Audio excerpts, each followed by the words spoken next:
So maybe we can go back to Honorable Ridon. Honorable Ridon, please proceed. Yes. I think while waiting for the slides, the executive director can continue reading Okay. the rest of the report. Transaction report details, please. Transaction report details.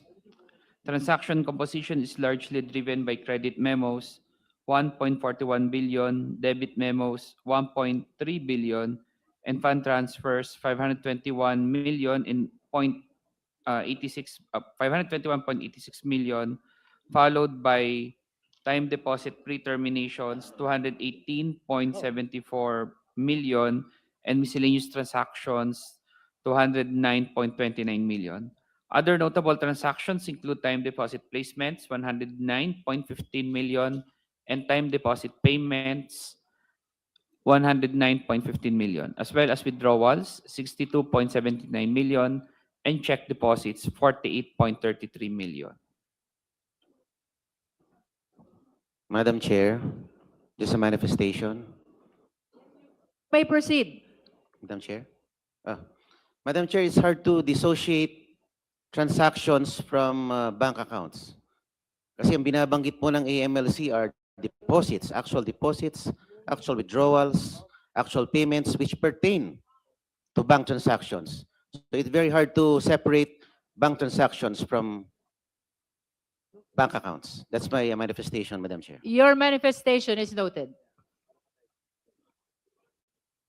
Madam Chair, just a clarification. Honorable Ridon, are you...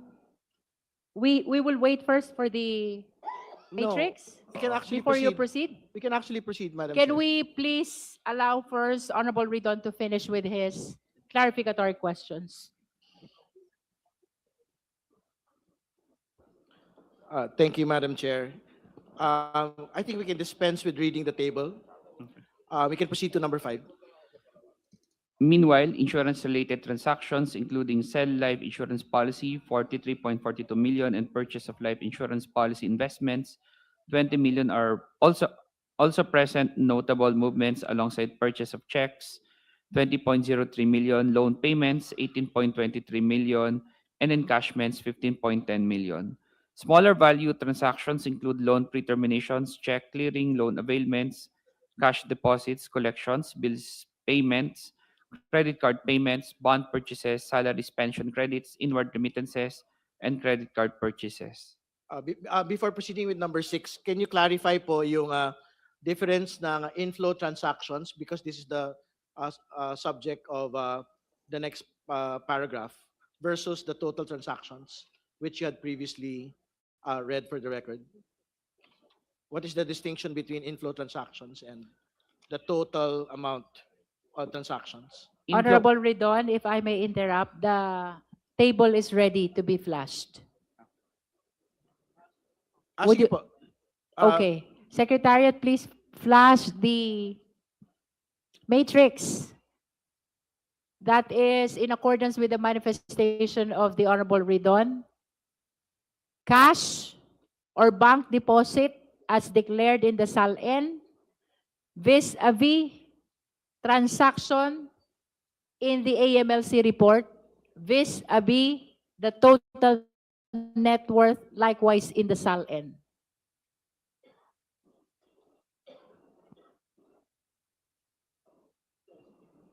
Yes, just before proceeding, Madam Chair, I think we would want to particularly note that from 2007, when we had received copies of the SALN, the net worth of the Vice President was just 7,250,000. But there were transactions that had gone through her accounts, amounting to 208 million pesos. I think the same is clear in the other years, no? We'd like to highlight, for example, 2009. She had a SALN of 18.8 million, but 704 million had gone through her accounts.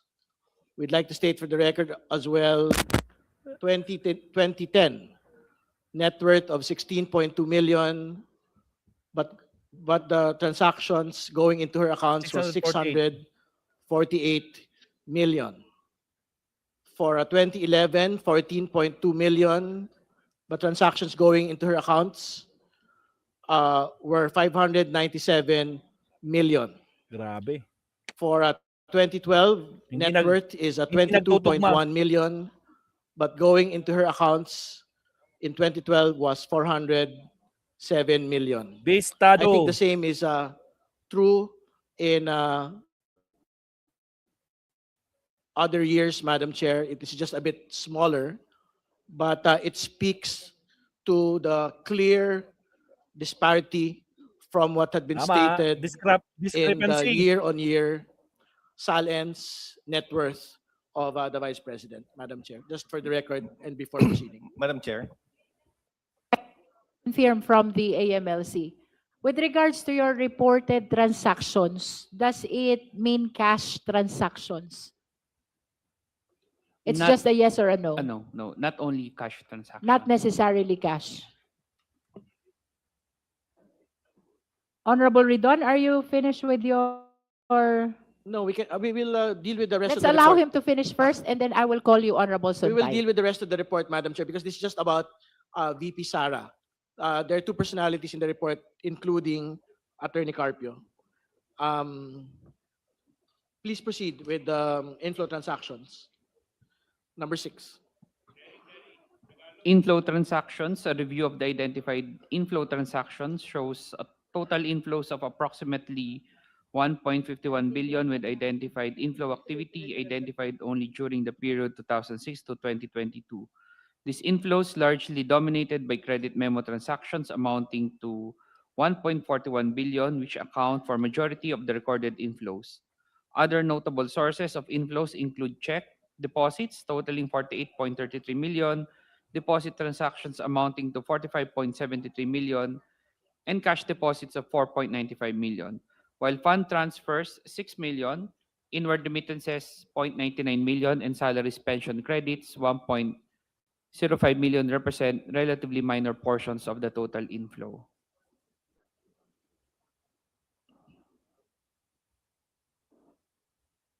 Yes, meron po dito nakikita natin yung mga inflows, no?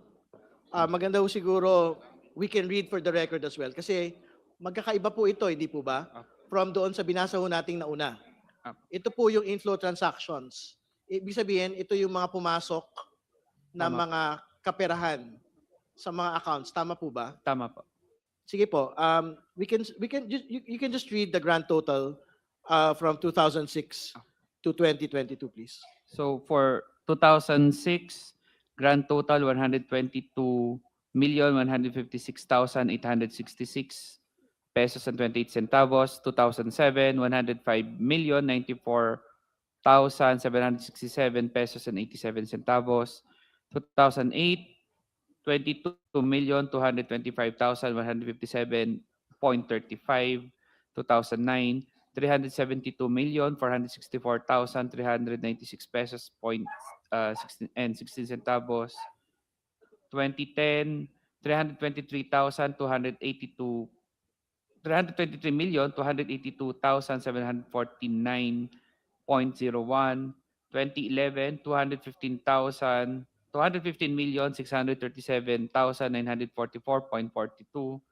2012, 199,058,755.08. 2013, 96,852,782.94. 2014, 2,500,000 pesos. 2015, 23,796,782.94. 2016, 9,066,071.43. 2017, 9,866,071.43. 2018, 3,500,000. 2019, 6,293,000. 2020, 1 million. 2021, 800,000. 2022, 1,003,000 pesos 967 0.31. Grand total 1,514,599 1,514,599,312 pesos and 22 centavos.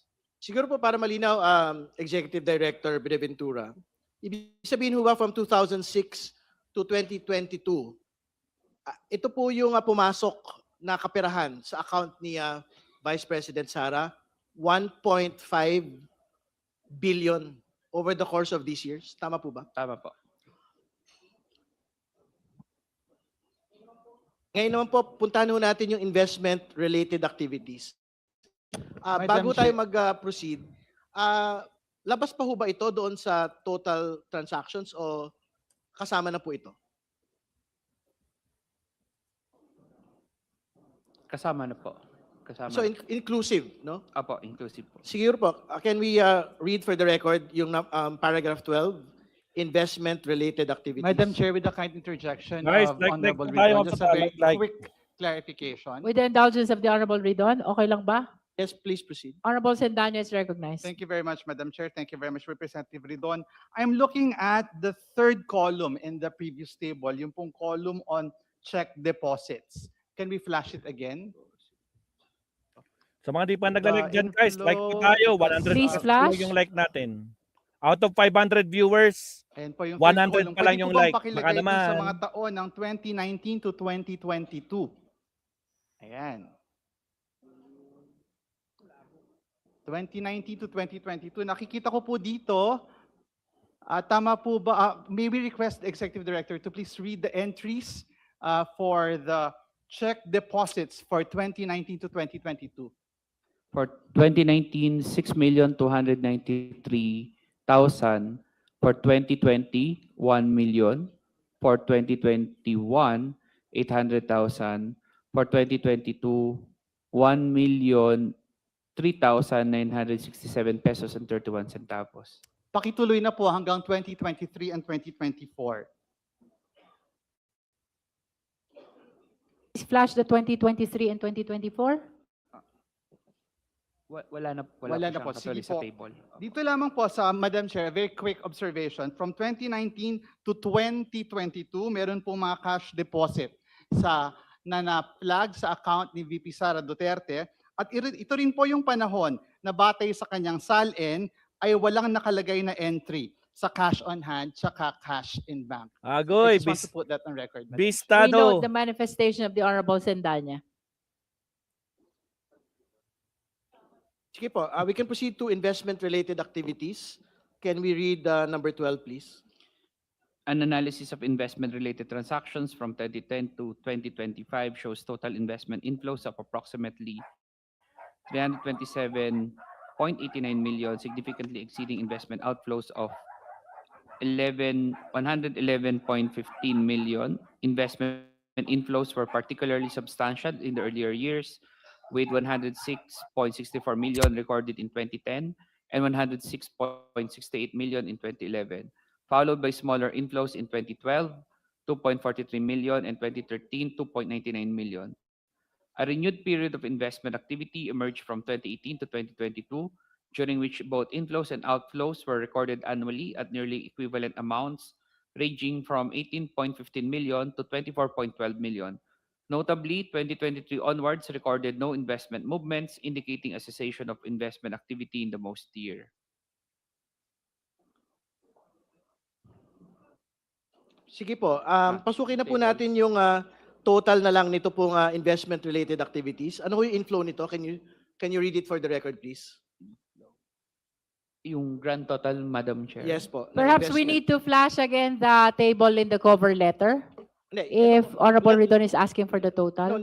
this po muna. Yung For this investment- item, okay. Yung inflow po ng Okay. investment-related activities. For grand total of inflow, 327,888,459 pesos and 67 centavos. Sige po, before proceeding to the accounts of transactions of Attorney Carpio, All right. very relevant po, Madam Chair, na banggitin po natin, no? Is this for whose This is just transaction for, is this? Vice President Sara. Vice This is for President. the respondent Vice President. Yes, Madam. Tama po. And now you're proceeding to the transaction of the husband.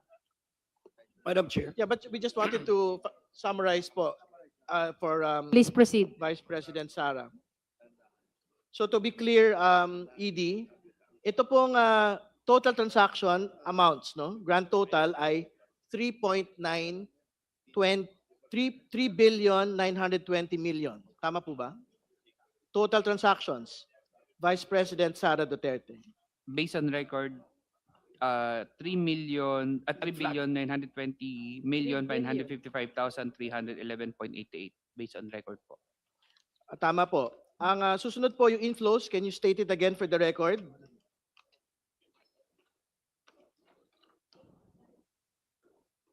Ito po ba yung 1 billion 514 million? Apo. Based on record, it's 1,514,599,312 pesos and 22 centavos.